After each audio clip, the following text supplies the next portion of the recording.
Hi everyone. Today I'm going to be giving a presentation for Anatomy and Physiology 2 about chronic obstructive pulmonary disease as we explore the respiratory system. First up, I'm going to give you a brief background on the respiratory system and the airflow pathway.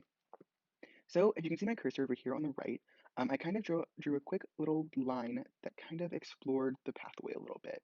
So we're going to start at the nose and mouth, and oxygen is going to flow in to the pharynx, down to the larynx, into the trachea, bronchi, bronchioles, and note that the bronchioles are the smallest air tubes, and they're going to split all the way into the alveoli, which are the small air sacs where O2 and CO2 transfer occurs. A little background into the respiratory system and the more major parts in COPD are the bronchi, which again are the airways, air tubes. If you can see on this right-hand side picture, the top part are the bronchi. The top left is going to be the healthy airway, the healthy bronchi, and it is seen by wide, large diameter and also efficient airflow. Another factor seen in COPD is an abnormal bronchi. So that is seen on the top right over here. You're going to have a thickened bronchi outer coat and also very poor airflow. Um, On the bottom here, we're going to explore the alveoli, where again CO2 and O2 transfer occurs in the air sacs. On the bottom left over here, you're going to have many small sacs, which allow for efficient CO2 and O2 transmission and very easy breathing, as you do now. And on the bottom right here, we're going to have abnormal air sacs of the alveoli, which is seen as emphysema.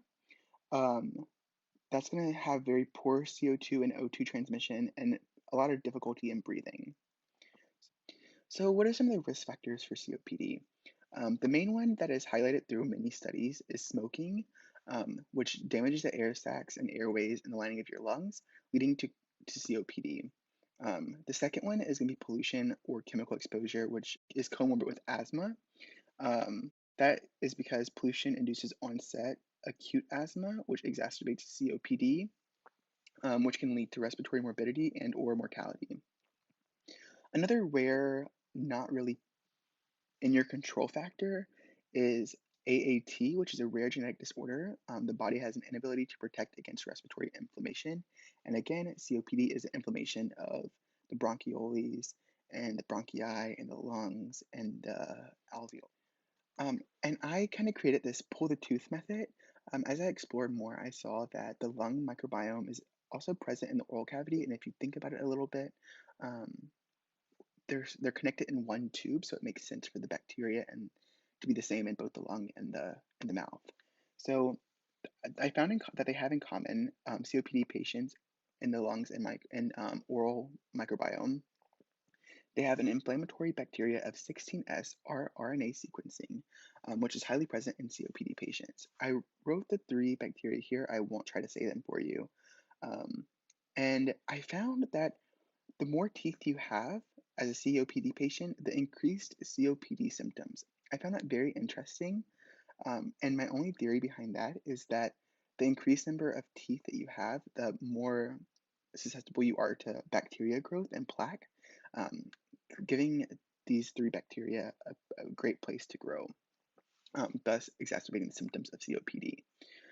When providers extracted the teeth, however, in the diseased patients, they removed the pro-inflammatory bacteria, and as they studied their dental pockets for bacteria over time, they saw a decrease in COPD symptoms, and they concluded that's because there was no more bacteria there to increase the symptoms. This is an area of dentistry, however, that is very understudied and all very theory-based. So does correlation equal causation? I think only time will tell with that. And this one's for you, Brian. This is our gut microbiome. Some quick facts under here. The gut has 99% of the human microbiome populating the small intestines, which directly aid in digestion and indirectly aid in immunity and inflammation. I want to highlight inflammation here because, again, COPD is really important in inflammation. That's the main cause of it. The gut microbiome has a global effect, and I also found that the lung microbiome closely resembles the gut microbiome. So by helping one, you help the other. Um, Examination of the gut-lung axis is kind of exploring how the lungs and gut interact in microbiomes to either help or detriment each other. COPD has many comorbidities, and one of the main ones I found is that um, a lot of patients have poor nutrition, um, and their increased cough plus sputum production, airflow obstruction, and inflammation can be caused of the fiber gap.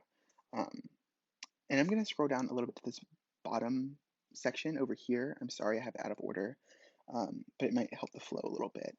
So the fiber gap is important because by increasing fiber, you increase the production of short-chained fatty acids, and these act as anti-inflammatory molecules, reducing chemotaxis and adherence in immune cells. This increases anti-inflammatory cytokinins, thus increased apoptosis of negative cells. It assists in preventing COPD or eliminating many symptoms post-diagnosis. Again, inflammation is a huge factor in COPD, so by reducing this inflammation, you can reduce some of the symptoms. And fiber has been seen to be really good at reducing inflammation by producing shorty chain fatty acids. And what was proposed was a prudent diet. In the prudent diet, you have frequent intake of vegetables, fruits, oils, dressings, whole grains, rice, pasta, fish, low-fat dairy, poultry, and water, which are high in fiber.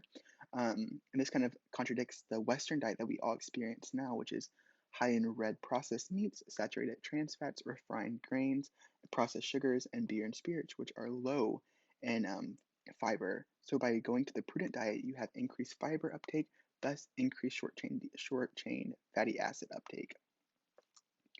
These are all my references, and if you have any questions, let me know.